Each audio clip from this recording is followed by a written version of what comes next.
আসসালামু আলাইকুম প্রিয় দর্শক, অন্য মঞ্চের আলাপচারিতায় আপনাদের সকলকে আমন্ত্রণ জানাই। নমস্কার, আমি তরুণ ঘোষ। একে বলে Modi rock, Trump shocked. SCO বৈঠকে যা হলো, খণ্ড খণ্ড চিত্র, চলমান চিত্র বিভিন্ন সমাজ মাধ্যম মারফত যেভাবে চারদিকে ছড়িয়ে পড়েছে, ট্রাম্প মোটামুটি ব্যাপক চাপে বলা যায়। কোনো মার্কিন প্রেসিডেন্টকে এইভাবে আত্মপক্ষ সমর্থন করতে এর আগে দেখা যায়নি।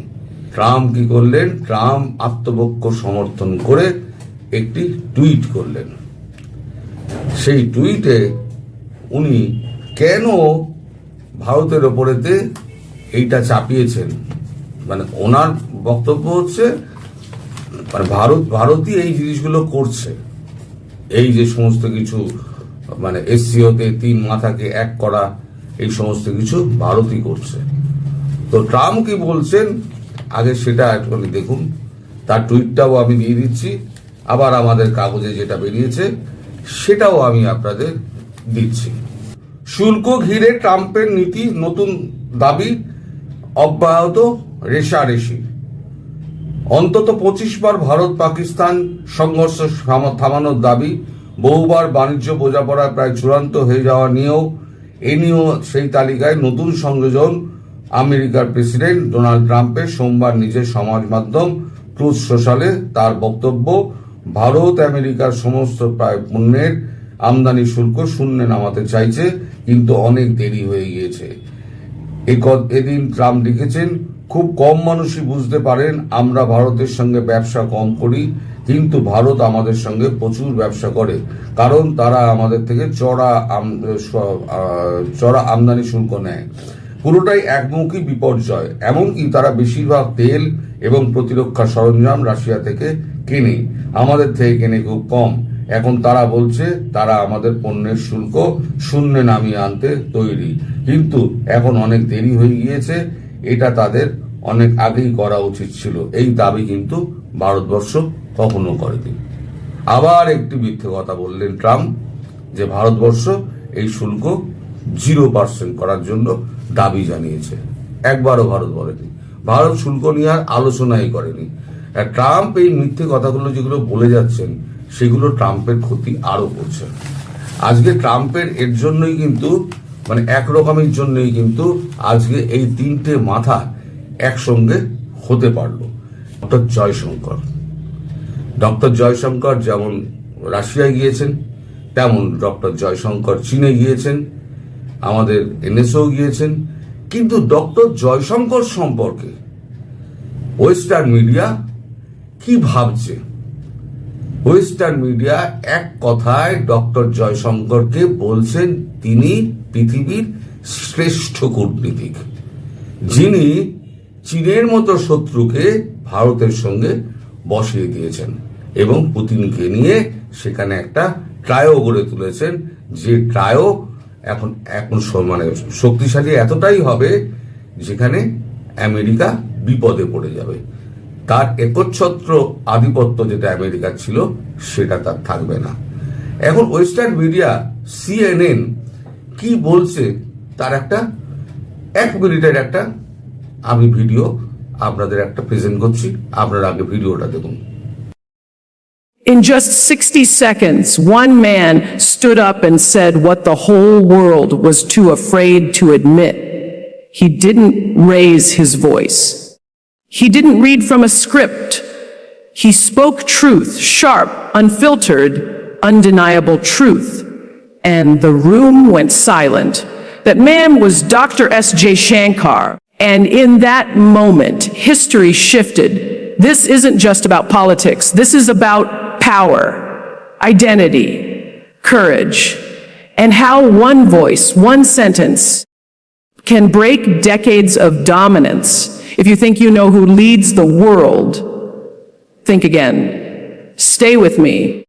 তার যে প্রচেষ্টা, ডক্টর জয়শঙ্করের প্রচেষ্টা, এই প্রচেষ্টার ফলে যে জিনিসটা গত 2 দিন ধরে হলো, তাতে সারা পৃথিবী চোখ ছিল এসসিও বৈঠকের দিকে, বিশেষ করে এই তিন মাথার দিকে তাদের প্রত্যেকটা বডি ল্যাঙ্গুয়েজ, কে কার সঙ্গে হাত মেলালো, কে কার সঙ্গে কথা বললো, কে কিভাবে কাঁধ চাপড়ালো, কতটা জোরে করমর্দন করলো, এগুলো কিন্তু প্রত্যেকটা কূটনীতিতে কিন্তু ভীষণভাবে লক্ষ্য করা হয় এবং গোনা হয় কার বডি ল্যাঙ্গুয়েজ কত।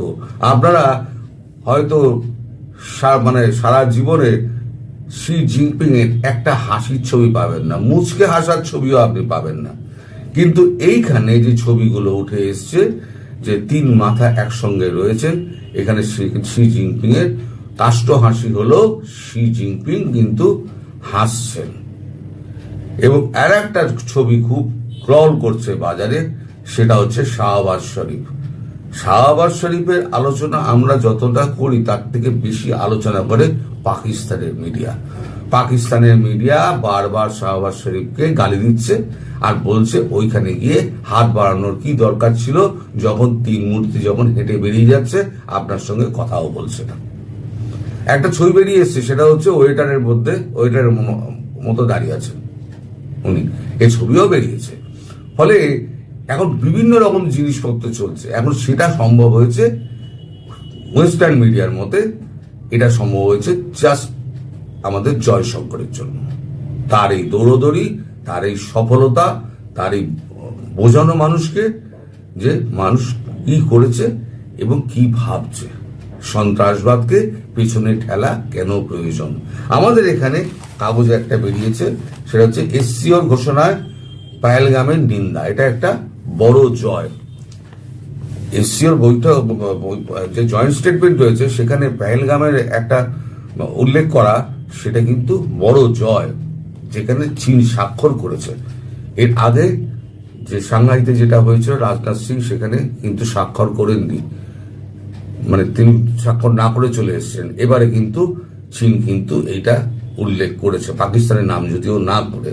এখানে যেটা লেখা হয়েছে, জুন মাসে যা সম্ভব হয়নি সেপ্টেম্বরের প্রথম দিকে সেটা হলো পাকিস্তানের উপস্থিতিতেই সাংহাই কোঅপারেশন অর্গানাইজেশনে যৌথ ঘোষণাপত্রে পহেলগাম নাশকতার তীব্র নিন্দা করা হলো।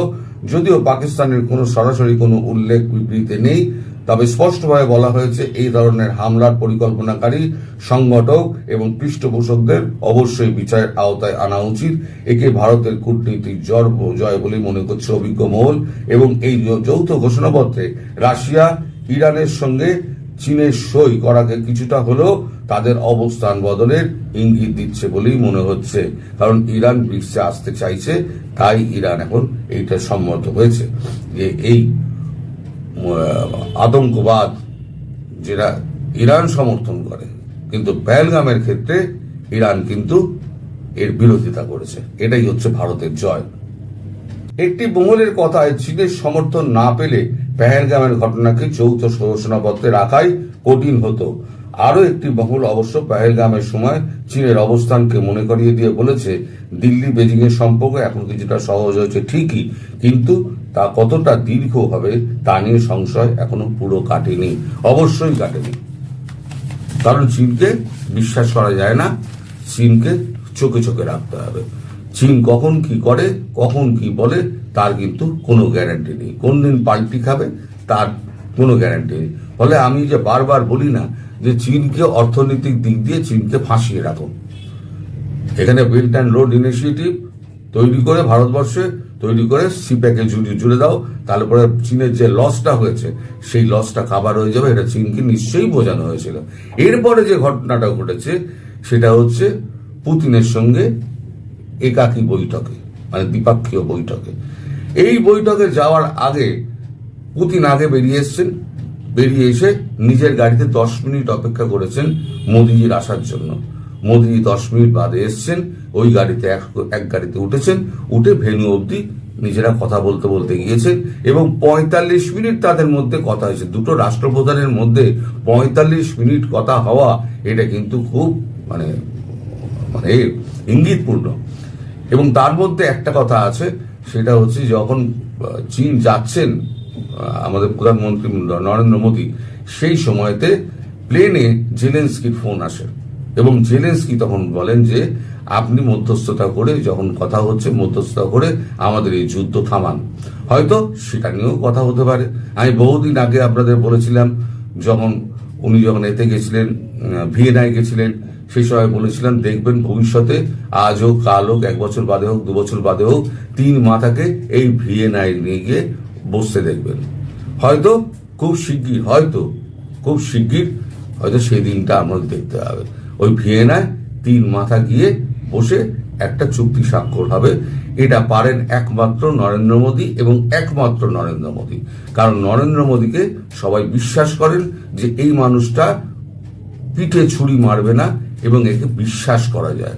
কারণ ভারতবর্ষ আজ পর্যন্ত বন্ধুর হাত ছাড়েনি এবং বন্ধুর প্রতি কখনো বিশ্বাসঘাতকতা করেনি। যত আপদে বিপদে বন্ধুর পাশে ভারতবর্ষ দাঁড়িয়েই থেকেছে। সেই ভারতবর্ষকে যারা অবিশ্বাস করবে, যারা শত্রু করবে, পৃথিবী দেখবেন ওই উল্টো দিকের লোকটাকেই শত্রু বলে মনে করছে। আজকে ডোনাল্ড ট্রাম্পকে যেভাবে আত্মপক্ষ সমর্থন করতে দেখা গেল এবং যেভাবে শুকনো মুখে বসে থাকতে দেখা গেল হোয়াইট হাউসে, তাতে পূর্বের কোনো মার্কিন রাষ্ট্রপ্রধানকে এভাবে নতজানু হতে দেখা যায়নি। আজকে নিজেই এটা প্রমাণ করার জন্য, সিদ্ধান্তকে সঠিক যুক্তি দিয়ে প্রমাণ করার জন্য তাকে আজকে টুইট পর্যন্ত করতে হচ্ছে। কিন্তু এসসিও বৈঠক নিয়ে তিনি একটি কথাও বলছেন না। আজ পর্যন্ত ইন্ডিয়ার বা ভারতের বিরুদ্ধে তিনি তোপ দেখে যাচ্ছেন। এই তোপ দাগাটা কিন্তু খুব শিগগিরই বন্ধ হয়ে যাবে যখন RIC গঠনটা হয়ে যাবে এবং ব্রিক্স গঠন হয়ে যাবে। নাক ঘষতে তখন ভারতের কাছে আসতে হবে। এটা হলো এসসিও বৈঠকের নির্যাস। এরপরে তো গতকালকে ফিরে এসছেন। এরপরে আর কি হয় সেগুলো নিশ্চয়ই ডেভেলপমেন্ট গুলো আস্তে আস্তে বেরোবে, তখন আমি আপনাদের জানাবো। সবাই ভালো থাকবেন।